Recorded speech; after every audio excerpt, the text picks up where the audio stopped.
El concepto de representación es complejo y polisémico. No se refiere a lo mismo cuando se habla de una representación política. Un gobernante está en nuestro lugar para exigir que otro me respete, de la representación de una empresa, cuando un empleado, por ejemplo, visita a un cliente en representación de la compañía para la que trabaja, y menos aún de un símbolo que representa una idea o un concepto. En su sentido más general, una representación es algo que está en lugar de otra cosa. Tanto el gobernante respecto de ciudadano, como el empleado respecto de su empresa, es evidente que lo representado está presente, pero a través de otra cosa. Ahora bien, el tipo de representaciones que le interesan analizar a la psicología es el de las representaciones mentales, es decir, de una serie de construcciones cognitivas que cada hombre realiza a partir de su interacción con el mundo. Si retomamos una idea con la que concluimos el módulo anterior, se comprenderá fácilmente que esta interacción entre el hombre y su medio no es directa, sino que está mediada por aspectos simbólicos. En la medida en que las representaciones son construcciones, están necesariamente marcadas por entornos sociales y culturales que dejan ciertas marcas particulares, que se agregan a las marcas puestas por el propio sujeto en el proceso de construcción. Una representación es un signo, un símbolo o una imitación que hace pensar en una persona o cosa porque, en cierta forma, lo sustituye y reemplaza. La construcción de una representación necesita de un referente, aquello que es representado. La cosa que da origen a la representación, y de un sistema perceptivo que posibilite la llegada de los impulsos del referente u objeto representado hasta el cerebro. En un nivel descriptivo elemental del proceso de representación, se dice que hay una relación causal entre el referente y la representación que se hace de él. Se crean así las representaciones primarias, que se describen como la consecuencia de una estrecha conexión con el mundo. Pero en verdad estas representaciones, completamente dependientes del sistema perceptivo, de la vista, el oído, etc., suelen inducirnos dos errores. Creemos ver a un amigo, pero al acercarnos nos damos cuenta de que no es a él. Escuchamos la voz de alguien conocido, pero finalmente se trata de otra persona. De modo que no son completamente confiables. Se elaboran entonces otro tipo de representaciones, las representaciones secundarias, que corresponden a interpretaciones de la realidad, imágenes que pueden ser aisladas de los hechos y las circunstancias para proyectar modelos de explicación, que por lo tanto estarán ya separados de la realidad inmediatamente representada. Estas representaciones son las que nos permiten pensar sobre el pasado e imaginar un futuro que todavía no existe.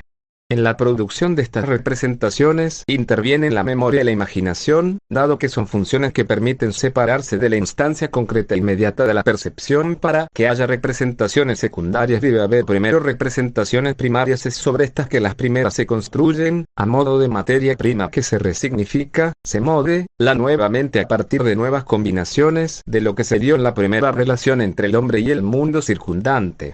Ahora bien, esta primera representación cuenta con una idea de causalidad. El referente, dijimos, tiene una relación causal con su representación. Por la ventana, veo gente que de pronto corre a refugiarse bajo techo y se abren paraguas. Y me doy cuenta de a llover, porque el paraguas y las corridas significan están tratando de refugiarse donde se NB de la lluvia. Hay una relación causal entre esas conductas que veo y la lluvia.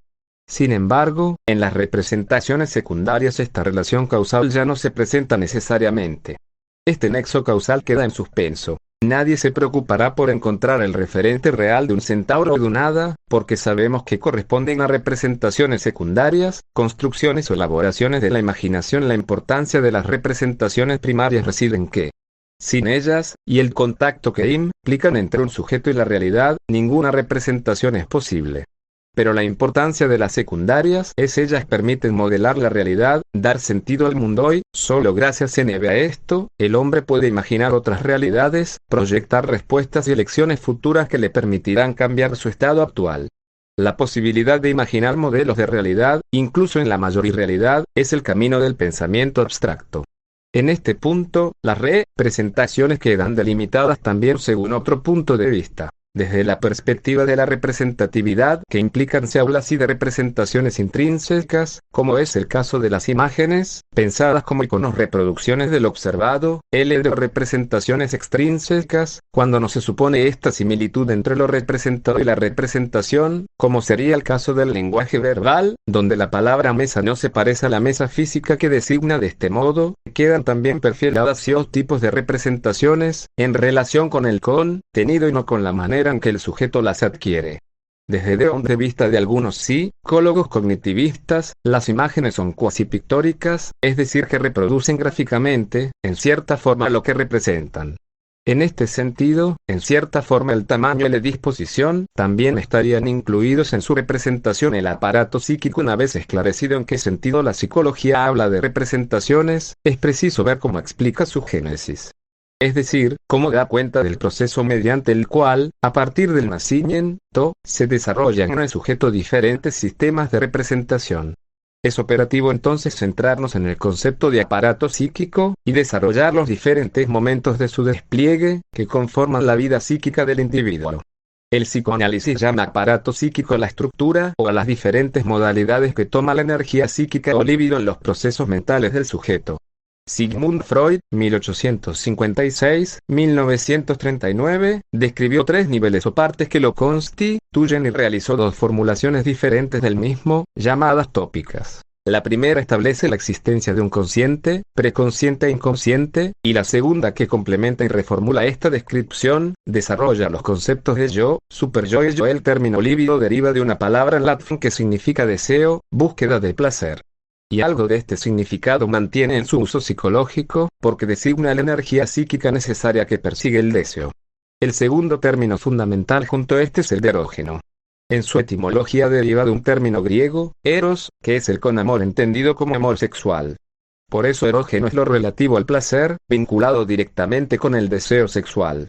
Digamos además que para Freud lo sexual es mucho más que lo genital y, como veremos más adelante, la evolución de la sexualidad constituye la base de toda la vida psíquica. En un primer momento, Freud distinguió 3 secciones del aparato psíquico. En primer lugar, el plano consciente, que es la parte más próxima al mundo externo y entonces más cercano al concepto de yo. También incluye los contenidos relativos a las experiencias internas.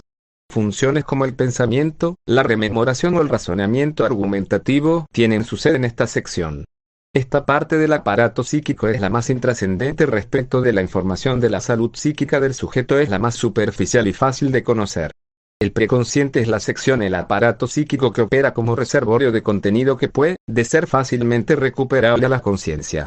Tal contenido pudo tener su origen en el consciente, y salió del espectro consciente por Olvik, por ejemplo. O pudo originarse en el inconsciente, como un contenido reprimido o que se originó en él por ser incompatible con la conciencia. Se diferencia de los procesos inconscientes porque puede ser eventualmente accesible a la conciencia.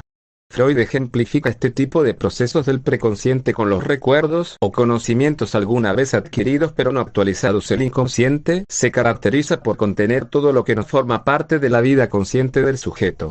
Lo conforman contenidos reprimidos, no permitidos e involuntariamente expulsados de la conciencia, o contenidos que, si bien nunca fueron conscientes, entran en contradicción con lo que caracteriza al plano consciente de esta zona de donde proviene la mayor parte de nuestra actividad psíquica.